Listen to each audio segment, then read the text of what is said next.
Engineers have a simple rule they live by: fix a problem early or pay a much higher price to fix it later. This is what they call the failure cost curve. At the very beginning, when a design is just on paper, a problem is super cheap to fix. A few clicks, a new drawing, and you're done. But if that problem is ignored and makes it into a prototype, the cost goes up. If it's still ignored and gets into mass production, the cost grows exponentially. And if it's only discovered after the product is in the hands of customers, the price becomes enormous recalls, lawsuits, and a ruined reputation. This rule doesn't just apply to machines and software. It applies to societies too. When we ignore the small cracks forming in our social fabric, they don't just magically disappear. They grow. Slowly at first, then much more quickly, until one day they return as a full-blown crisis that can no longer be ignored. And today, we can all see the signs. We live in a world where people are working harder than ever before, yet a growing number are struggling to make ends meet. Economists even have a name for this group: the working poor. These are people with full-time jobs who still can't afford basic stability. Housing costs are spiraling out of reach for the average person. Quality healthcare is becoming a luxury, not a right. And the dream of financial security feels more and more like just that, a dream. It's almost impressive, in a tragic way, how we managed to take societies that were largely functional and push them towards systems that feel broken. We're seeing the cost of ignoring these problems for decades, and when the crisis finally hits, a popular phrase gets thrown around: never waste a good crisis.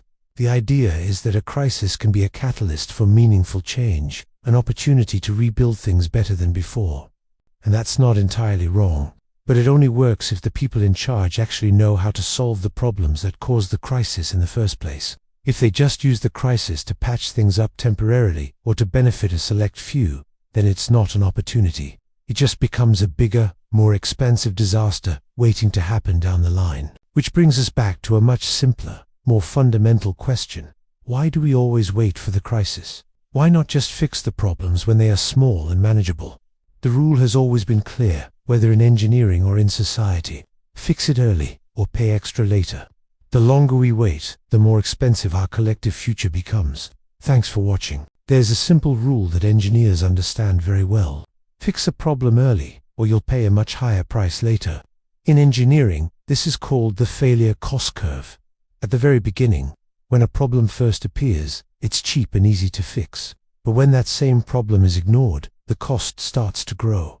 Slowly at first, and then very, very quickly. Eventually, the price to fix it becomes enormous. This rule doesn't just apply to machines. It also applies to our societies. When the problems inside a society are ignored, they don't just disappear. They grow, they fester, until one day, they return as a full-blown crisis. Today, we can already see the warning signs all around us.